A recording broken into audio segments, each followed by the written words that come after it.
From Silicon Valley high rollers to the new wave of longevity startups, more and more people are seeing aging as something to be tracked and hacked. And they don't just want to live longer, but they want to stay younger as well. And tweaks to your lifestyle, well, they can go a long way, as CNA's Otelia Edwards finds out in the final installment of our Living Longer series. Scientists are trying myriad things with mice to try to unlock the secrets of longevity, but it's unclear if or when their findings will apply to humans. However, what's been tried and tested might be more effective and easier on your budget. I turned to an expert for answers, and he says it all begins with backcasting. Think about what's your life going to be like when you're older and what quality of life you're going to have. And in order to determine that, you have to start thinking about, what does my body need to look like? How much muscle do I have? Do I want to not be frail? Do I want to have a certain level of strength? Do I need to be able to move? And so if you're predicting that the kind of life you want to have in your final 10 years is one of things that you enjoy, you have to start doing them now. And that's what backcasting is.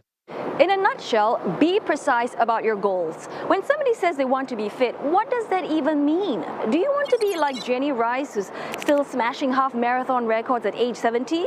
Or maybe raise the bar, like this grandpa. Young Sin Ming is 72. Well, quite frankly, I'll be quite happy to be able to put my own travel bag in the plane's overhead compartment unassisted when I'm in my 70s. But how additionally fit do you need to be now to get to your destination? Well, in order to work backwards, start by getting tested. So the gold standard, at least at the moment, for knowing what your body composition is like and the things that you're going to need to do as you get older to preserve your muscle or to have good heart and lung fitness would be a DEXA scan. So a DEXA scan tells all the compartments of the body, how much bone you have, how much muscle you have, how much fat you have, and where it's located. So I'm about to meet a self-confessed anti-aging biohacker. She's called San Ho. So her age is 44 years old, but her biological age is 8 years or less of that. So she's actually 36. Let's meet her. Hi, San. Hey, Telly. Hi. When Sun did the DEXA scan 2 years ago, her jaw dropped when the results came back. I had a shock. It was crazy. I'm a third made of fat. How can you be? Look at you. 35% fat. And I've always been thin. You know, I didn't have a problem with diet at all. I'm just genetically thin. That is shocking. So from that DEXA scan, you are 30%. 35% fat. Yeah, and my bone density is fine. Muscle mass too low. Coach Kyle with you for 30-minute upper body strength workout. Sun has since taken up weight training. Nothing crazy, at least 20 minutes 3 times a week. And the entrepreneur does it in the comfort of her own home. But here's one of her wackier hacks to lose the belly fat.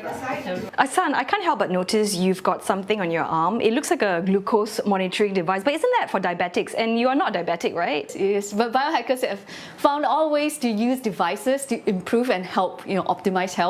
Yeah. So if we manage to keep glucose at a kind of steady state, not too much of a spike, nice gentle curves, right, then it means that you're not taking too much carbs at one time. While Sun favors intermittent fasting, there are others who swear by portion control or calorie counting. What's more important is to consider quality, not just calories. And this is homemade, so yeah, and so I can put as much dark chocolate in there as I want to. So you made those? Can dietary choices slow down the signs of aging? Well, research says the right foods sure can. So we certainly know that for some people, adopting more plant-based eating, particularly done if it's in a whole foods manner and minimally processed, or a predominantly plant-based diet that is full of whole food, is by default going to have a lot of fibre.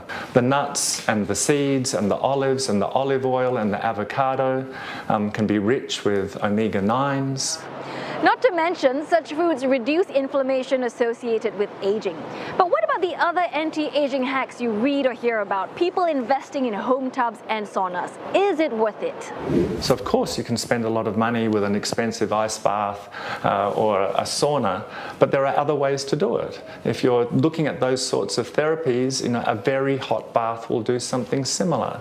Having a very hot shower before bed might have an impact. You can find other places where you can do the cold water plunge. But again, these are sort of new therapies that are just starting to become evident. Not a lot of science necessarily to support them, but are interesting nevertheless. Before you go splurging on the next big anti-aging must-have, perhaps consider getting back to basics. How you keep your body looking younger than your years starts from the inside out.